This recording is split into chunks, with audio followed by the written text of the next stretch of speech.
अस्सलामुअलैकुम मुहतरम सामीन, कैसे हैं? उम्मीद है सब खैरियत से होंगे। आज इस वीडियो में हम पढ़ेंगे कब्र की पहली रात, हिस्सा अव्वल। तमहीद।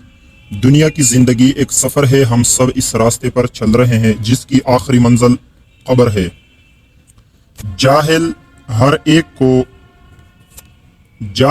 एक को आखिरकार कब्र में जाना है।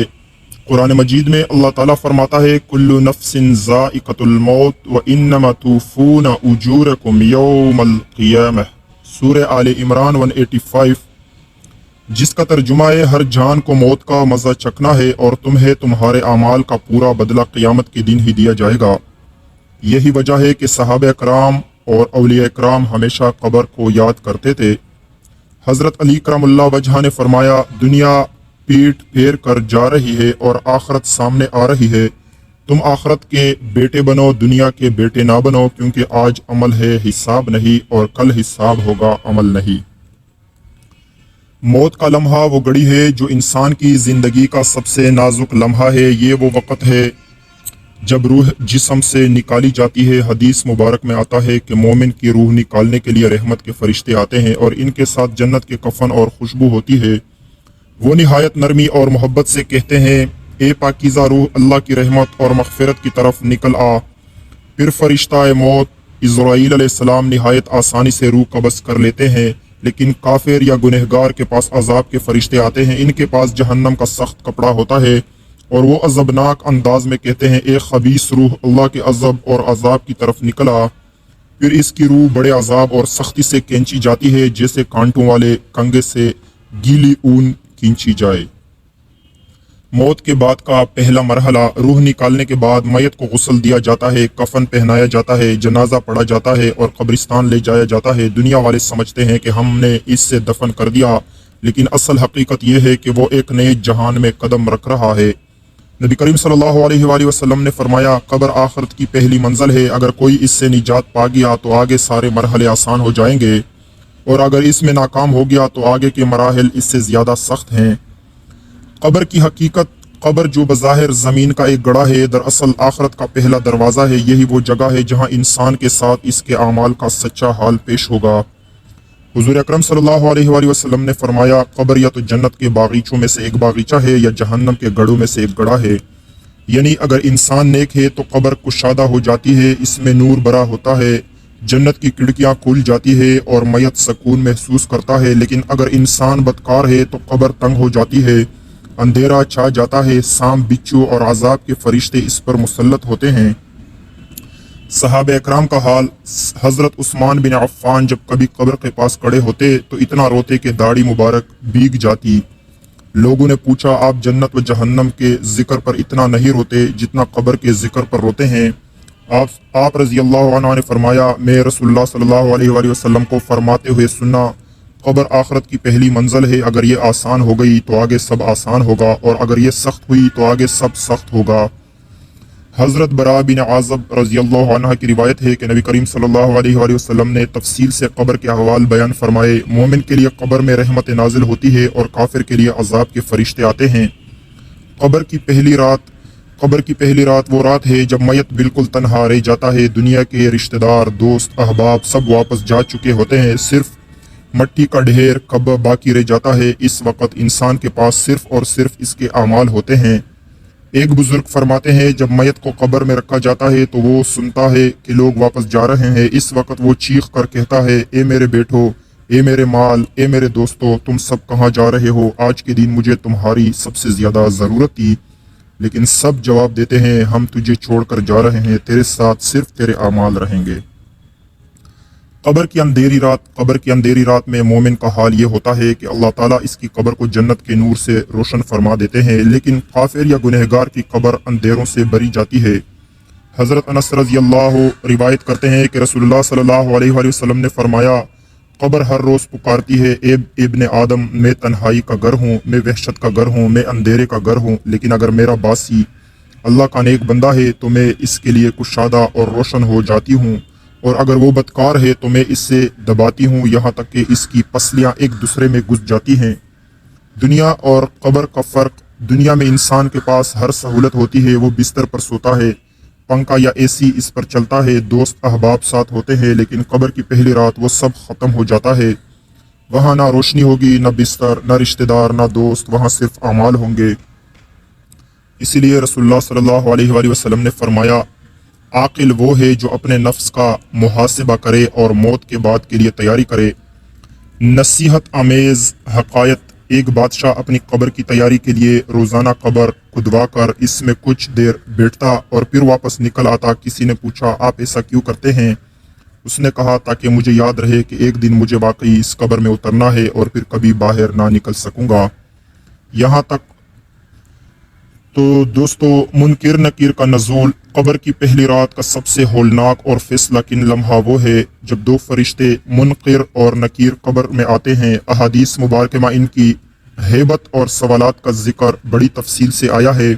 हज़रत अबू हुरैरा रिवायत करते हैं कि नबी करीम सल्लल्लाहु अलैहि वसल्लम ने फरमाया, जब मैयत को दफन कर दिया जाता है तो दो फरिश्ते काले और नीले रंग के निहायत हैबतनाक शक्ल के पास आते हैं। इनमें से एक का नाम मुनकर और दूसरे का नाम नकीर है। वो मैयत को बिठाते हैं और सवाल करते हैं, तुम्हारा रब कौन है, तुम्हारा दीन क्या है और तुम्हारा नबी कौन है? सवालात के जवाबात, ये सवाल बड़े आसान नज़र आते हैं इस दुनिया में, लेकिन हकीकत में बहुत सख्त हैं। दुनिया में तो हर कोई ज़बान से कह सकता है, मेरा रब अल्लाह है, मेरा दीन इस्लाम है, मेरा नबी हज़रत मोहम्मद सल्लल्लाहु अलैहि वसल्लम है। लेकिन कब्र में इंसान सिर्फ वही जवाब दे पाएगा जो उसने अपनी ज़िंदगी में अमल के ज़रिए सच कर दिखाया हो। मोमिन फ़ौरन कहेगा, मेरा रब अल्लाह है, मेरा दीन इस्लाम है, मेरा नबी हज़रत मोहम्मद सल्लल्लाहु अलैहि वसल्लम है। फरिश्ते कहेंगे, हम जानते थे कि तुम यही कहोगे। फिर उसके लिए कब्र कुशादा कर दी जाती है, जन्नत की खिड़कियाँ खुल जाती है और उस पर राहत व सुकून नाजिल होता है। काफिर या मुनाफिक का जवाब, काफिर मुनाफिक कहेगा, मुझे नहीं मालूम, मैं वही कहता था जो लोग कहते थे। फरिश्ते इस पर अज़बनाक होते हैं और लोहे के बड़े हथौड़े से इस पर वार करते हैं। हदीस में है कि अगर वो आवाज़ दुनिया में सुनाई दे तो पहाड़ भी गिर जाएंगे। कब्र में मोमिन की हालत, नबी करीम सल्लल्लाहु अलैहि वसल्लम ने फरमाया, जब मोमिन दुरुस्त जवाब दे देता है तो उसकी कब्र 60 हाथ कुशादा कर दी जाती है। वहाँ जन्नत की खुशबू आती है। एक नेक सूरत वाला शख्स उसके पास आता है और कहता है, खुश हो जाओ, ये वो दीन है जिसका तुमसे वादा किया गया था। मैयत पूछेगा, तुम कौन हो? वो कहेगा, मैं तुम्हारे नेक अमाल हूँ। फिर इसके लिए कब्र जन्नत के बागीचों में से एक बागीचा बन जाती है। कब्र में काफिर या गुनहगार की हालत, काफिर या गुनहगार के पास एक बदसूरत बदबूदार शक्ल वाला आता है और कहता है, बदबख्त हो, ये वो दीन है जिसका तुझसे वादा किया गया था। मैयत पूछता है, तुम कौन हो? वो जवाब देता है, मैं तुम्हारे बुरे अमाल हूँ। फिर उसके लिए कब्र जहन्नम के गढ़ों में से एक गड़ा बन जाती है। वहाँ जहरीले सांप, बिच्छू और आग के शोले इस पर मुसल्लत किए जाते हैं। कब्र की तंगी और दबाव, रसूलुल्लाह सल्लल्लाहु अलैहि वसल्लम ने फरमाया, कब्र को इस तरह दबाती है, कब्र मैयत को इस तरह दबाती है कि इसकी पसलियाँ एक दूसरे में घुस जाती है। अगर कोई शख्स उससे बच सका तो साद भी नमाज बच जाते, लेकिन उसकी भी कब्र ने दबाया। ये इस बात की दलील है कि कब्र का दबाव एक हकीकत है, चाहे कोई कितना ही नेक क्यों ना हो। अलबत्ता नेक के लिए ये दबाव लम्हा बरका होता है और गुनहगार के लिए दायमी अज़ाब बन जाता है। कब्र का अंधेरा और नूर, नबी करीम सल्लल्लाहु अलैहि वसल्लम ने फरमाया, ए अल्लाह, कब्र के अंधेरों में मेरे उम्मतियों को नूर अता फरमा। ये दुआ हमें बताती है कि कब्र का सबसे बड़ा खौफ अंधेरा है, लेकिन नेक अमाल से कब्र नूरानी हो जाती है। कुरान की तिलावत, नमाज की पाबंदी, जिक्र इलाही, सदका और खिदमत खल्क वो चराग हैं जो कब्र की तारीकी को दूर करते हैं। सहाबा अकराम की कैफियत, हज़रत उमर फ़ारूक फरमाते हैं, अगर मुझे दुनिया भर की दौलत भी मिल जाए लेकिन मुझे कब्र के सवालात से निजात ना मिले तो उस दौलत का कोई फ़ायदा नहीं। हज़रत अब्दुल्ला बिन अब्बास रज़ियल्लाहु ताला अन्हा कहते हैं, कब्र की वहशत को याद करो, इसकी तंगी को याद करो, उससे अंधेरों को याद करो।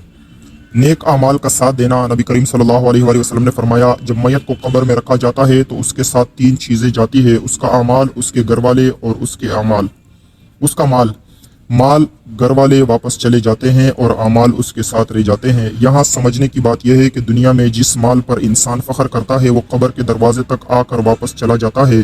जो रिश्तेदार मैयत को कंधा देते हैं वो भी कब्र के किनारे से वापस पलट जाते हैं। सिर्फ अमाल रह जाते हैं जो कब्र की अंधेरी रात को मुनव्वर या बर्बाद करते हैं। कब्र में नेक लोगों का सुकून, एक रिवायत में है कि कब्र में नेक शख्स आरामदा नींद लेता है जैसे दुल्हन अपनी पहली रात में। उसके लिए रहमत के फरिश्ते आते हैं, وہ خوشبو اور سکون محسوس کرتا ہے اور اسے بار بار کہا جاتا ہے سوتے رہو جیسے نیک بندہ سو رہا ہو یہاں تک کہ قیامت آ جائے۔ قبر میں گنہگار کا عذاب۔ حضرت ابو سعید خدری روایت کرتے ہیں کہ رسول اللہ صلی اللہ علیہ وآلہ وسلم نے فرمایا گنہگار کی قبر میں 99 اژدہے مسلط کر دیے جاتے ہیں، ہر ایک کے 9 سر ہوتے ہیں، وہ قیامت تک اس سے ڈستے اور کاٹتے رہتے ہیں۔ یہ اس بات کی دلیل ہے کہ قبر میں عذاب کی مختلف شکلیں ہیں، پسلیاں، دب جانا، اندھیرا اور وحشت، سانپ اور بچھو، آگ کے شعلے۔ ایک عبرت انگیز واقعہ، حضرت عمر بن عبدالعزیز کے پاس ایک شخص آیا اور کہا امیر المؤمنین مجھے قبر کی کیفیت سنائیے۔ آپ رحمت اللہ علیہ رو پڑے اور فرمایا اے شخص اگر تم نے قبر کو اپنی آنکھوں سے دیکھا ہوتا تو تمہیں کبھی سکون کی نیند نہ ہی آتی۔ قبر وہ جگہ ہے جہاں سب سے پہلے کیڑے مکوڑے دوست بن جاتے ہیں، جہاں مٹی اور ڈہنی زمین بستر بن جاتی ہے۔ نصیحت، قبر کی پہلی رات ہر انسان کا انتظار کر رہی ہے۔ یہ وہ رات ہے جہاں سب چھوڑ جائیں گے اور صرف اعمال ساتھ ہوں گے۔ جو دنیا میں اللہ کو یاد کرے گا اللہ اس کی قبر کو روشن کر دے گا، جو دنیا میں غفلت میں جاگے گا وہ قبر کے اندھیروں میں ڈوبا رہے گا۔ یہاں تک دوستو ہماری ویڈیو مکمل ہوئی۔ اگر ویڈیو اچھی لگی ہو تو چینل کو لائک اور سبسکرائب کرنا نہ بھولیے گا۔ ہمیں دیجیے اجازت، اللہ حافظ۔